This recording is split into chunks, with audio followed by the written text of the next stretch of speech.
everyone. So I wanted to do a video today. I was going to talk about something else, but then I sat down and was guided to talk about channeling. So we'll see what comes through. So know that we are all channels. We are all channels for source energy, for source consciousness. It's not something that just some of us can do. It's something that we all can do. Because essentially we're all vessels of love and light, walking around on the earth. And the question comes down to, what are we channeling? So I'm getting this vision of like the earth, and then everyone on the earth, and then they have their golden pillar of light through them, going down into the earth and up into the cosmos, and it's also spreading around them 360 degrees.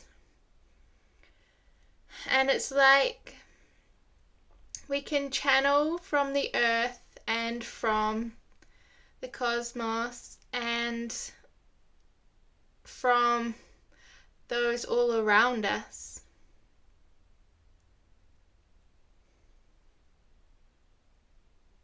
So as we're channels of source energy, source consciousness, like if we bring it back to why we're here in the first place, source, God, the divine, the creator, whatever name you want to use, ultimately wanted to know itself.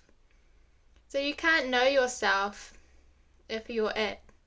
Like you really need to have something that reflects back to you who you are. And so that's where we, as humans, and any being for that matter, is a unique expression of source consciousness. And we've come down to the earth plane so we can have a physical experience and be in the experience of separation. That's why we have an ego, so we can experience a sense of self. And that's why I never talk about getting rid of the ego or anything like that. It's all about integrating the ego, because it's got value, it has a purpose, just like anything. And so by having a sense of self, source can know itself through our unique expressions and embodiments. And also we, as being a fractal of source, we are also on the earth wondering and wanting to discover who we truly are as well. And so what humans are doing at this time is wanting to remember more of who we truly are. And we have free will to do that. We can keep playing in the game of separation, or we can choose to remember the oneness, the love that we are as part of source consciousness. And so when we understand that, we can realize that we are one, and our soul is part of source consciousness, just like all other souls. And we have many lifetimes. It's not like I'm Hayley and this is just my soul in this physical embodiment. No, I could be another human, another gender, another being on the earth, or in another dimension, or on another star system. So many. And so when you understand that we're all connected at this soul and multi-dimensional level, we start to break out of the perception of separation. So I talk a lot about raising up into the higher dimensions, and I always talk about it as it's just a state of consciousness, it's a frequency. And yes, there will be a point in time where we will become more light bodies. We won't need to have such physical, dense bodies and things. But for humanity now, it's just knowing that, okay, we're expanding our consciousness. We're raising our vibration. And as channels, we're connected to that one source consciousness. We're never not connected to our source. Although we can perceive that we can feel alone, we can feel separate from not only our source, but also from all other people, which can cause a lot of pain and suffering. And so a lot of people go through a spiritual awakening at their time on earth, and you come to know, oh my God, oneness, I'm connected to all things, like I'm so much more powerful than I thought I was. And as a channel, you basically can choose what you want to channel. So ideally we want to channel our soul, what we could call our higher self aspect, our higher self consciousness, but I don't want you to think that it's better or worse than, because all lanes of perception are equally valuable for the expansion of source consciousness, but there is this higher dimensional version of you that you can channel, as well as different higher dimensional beings and streams of consciousness. You know, we could think of the angels, we could think of the ascended masters, we can think of star beings, we can think of all kinds of things. Who knows how many types of streams of consciousness and beings there are. But ideally, that's the whole purpose of ascension, how as we expand our consciousness, we raise our frequency, and we're tapping into these higher states of love, of peace, of compassion. And it's not only a state of perceiving the world, but also being in the world. Like, it's a very embodied experience, a very grounded experience as well. And so when we're on this path, we consciously, we can be unconscious of it and not realize this, and that's okay. But if you do become conscious of this, you can start to notice when you're in alignment with your soul and when you're out. So you can think of your emotions as like your guidance system for how in alignment with your soul are you. If you are, there'll be this contentment, there'll be this peace. And there can also be these high states of love and bliss and ecstasy as well, and joy and all of that. But generally, just a day-to-day life, we just have this sense of compassion and love and contentment with what is. Like, we're not fighting anything, we're not forcing things to happen, we're going with the flow, and it's really this inspired state. You're taking action out of love, you're taking action out of creativity and all of that. And you start operating more from that high dimensional state of consciousness versus that ego part, that part of us that is still stuck in that sense of separation and individualism. And so the more we listen to our emotions and our inner guidance, our intuition, and we do the alchemy of any trauma or unresolved issues that are coming up to our awareness through reflections in our life, in our experience, the more we have acceptance and surrender in those moments and allow all those things to shift into their highest expression, we can be channels for our source, our higher self-consciousness, our higher dimensional aspect, whatever you want to call it, who had an intention for coming into this lifetime. We're not here by mistake or randomly. We chose to come here, and we did have intentions for coming here.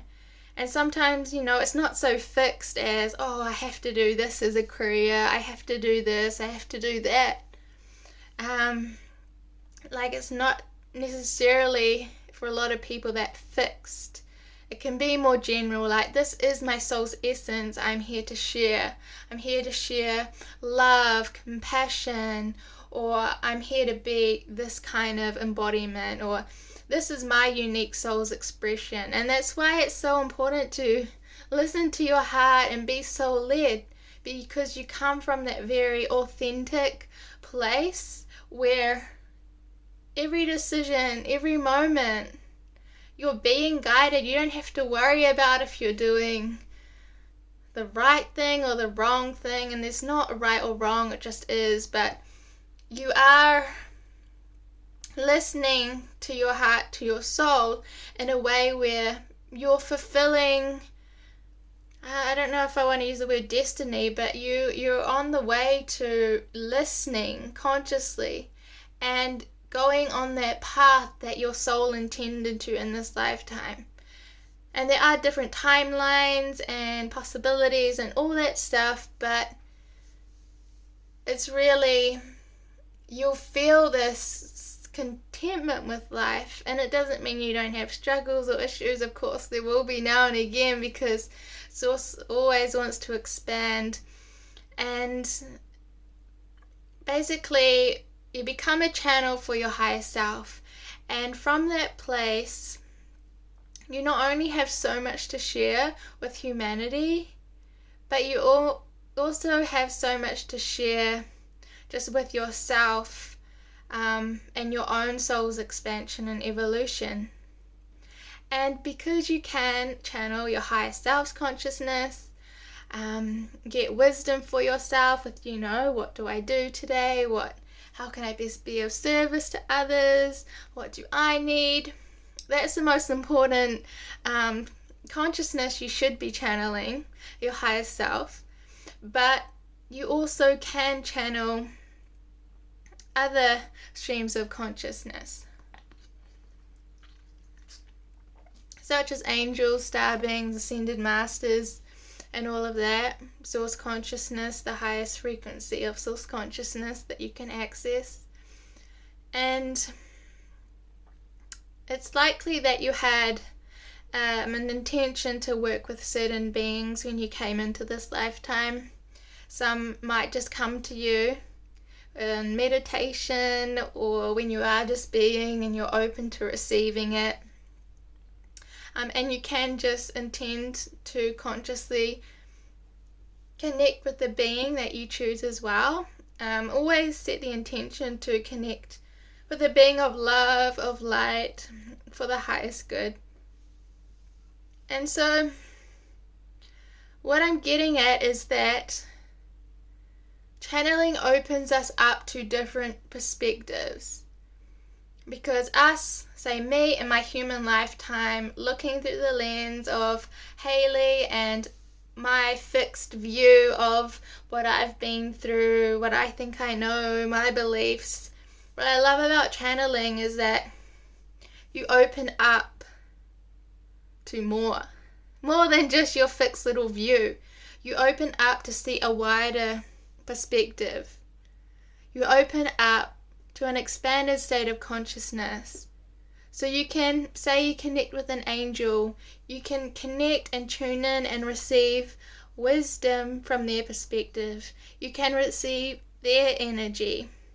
So you're really moving from this separation perspective and point of view to, I want to understand, I want to know more. What do you have to share? And it enables you to step out of your own way, essentially, and it welcomes you into that sense of oneness, that connectedness, because we're all one. So we all connect with each other. We all can access different streams of consciousness that we're resonant with. And channeling can help us so much in our life.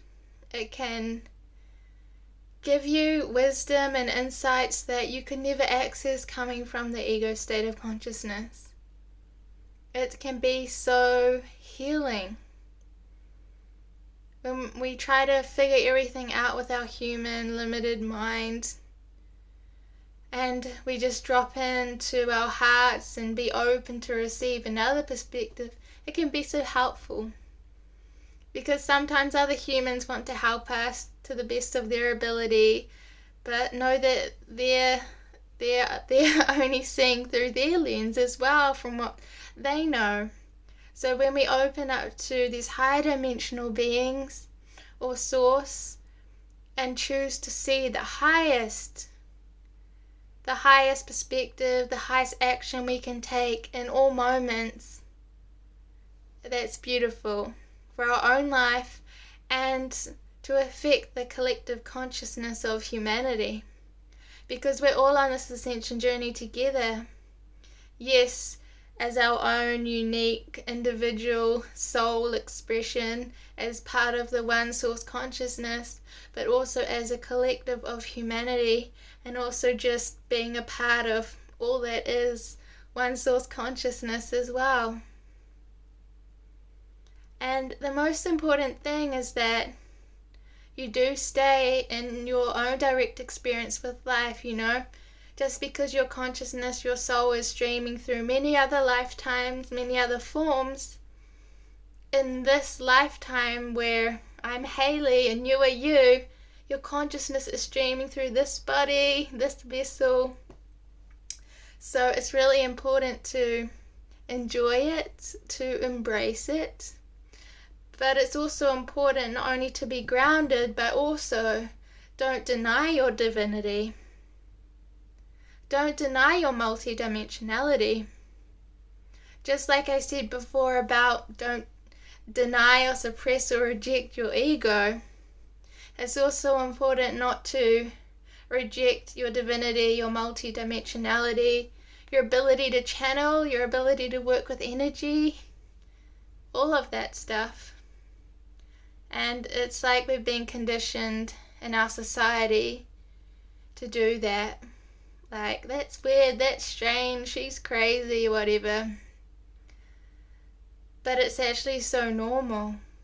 And I think you'll be surprised how natural it feels for you. It doesn't have to be a difficult process. The more you try and force channeling or force energy work or any of that stuff, the more you sort of get in your own way. So the best thing to do, the easiest thing to do is to remain in the present moment, remain in a state of being and openness, kind of in a state of, I know nothing right now, I'm open and I'm heart-centered, that's important. And to allow your heart to provide you with when you need to use discernment as well. Not just believe anything nilly-willy, like really tune into if it feels right for you. So know that you can channel in many ways. For me, I like channeling through words, like I do emailed channeled readings. I like, if you read my book, Channeled Messages from the Pleiadian Council of Nine, I like writing. It just flows to me, and I like being able to receive wisdom clearly, like through words. Okay, I understand that. And for me, I'm quite clear cognizant and clairaudient, so I tend to hear the words, or I hear light language. But you can also just channel by like more creative, artistic ways, painting, music, anything, movement. And really, your life force energy, your soul, channeling through you, it's going to want to come through in many ways, not just one way. Don't, again, limit yourself or become fixed in how your soul wants to express itself, because it will want to do so in many ways. And so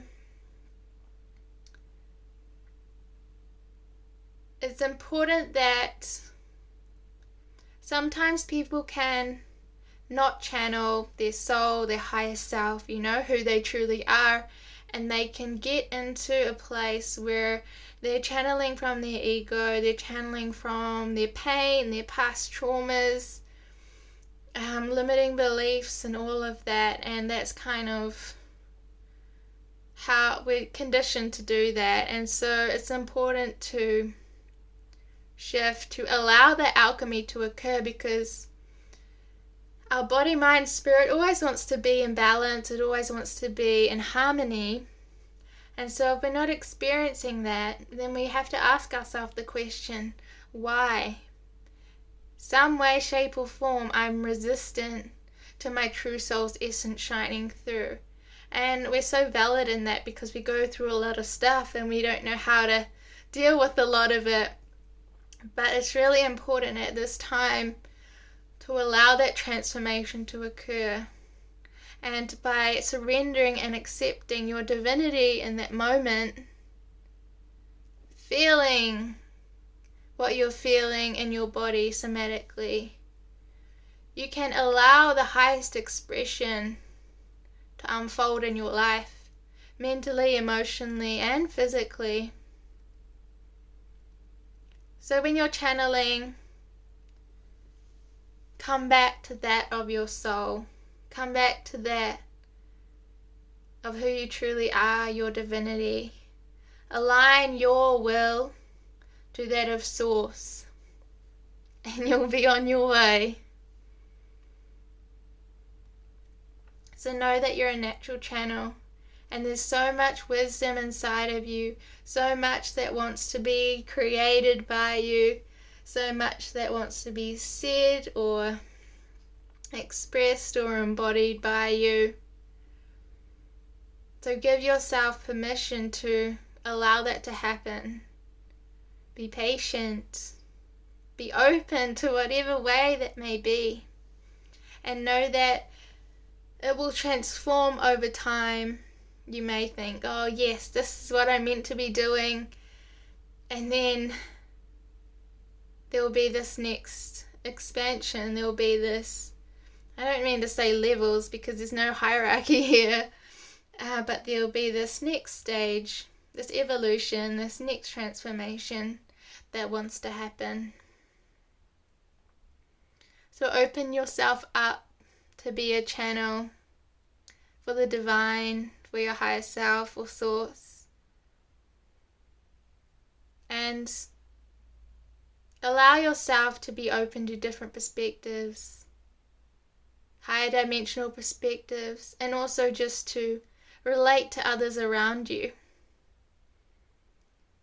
I've heard people say some people are just born evil, or this person can't be helped, and for me, I don't believe that personally at all. I believe that we all come from the same source. We all come from love, and I believe that we're all love. And if someone's had a really tough childhood, they've been through some trauma, they haven't had the support or help that they need, then of course someone's going to be acting out of fear, acting out of pain, acting out of hurt. But that doesn't mean that they're a bad person at all. It means they just need support, they need care, they need love. And so what channeling can enable us to do is put ourselves in someone else's shoes, We're never going to know their whole journey. But we can have the willingness to understand someone. And again, see that oneness, see the God in them, just like you are. We can want to understand people at a deeper level and see them for who they truly are, which can also be such a healing thing for them, because perhaps no one has done that for them before. And you're the angel that has come and facilitated that. So use your channeling abilities however you want to. Open up your mind, body, and heart. That's what we're being invited to step into. Much love.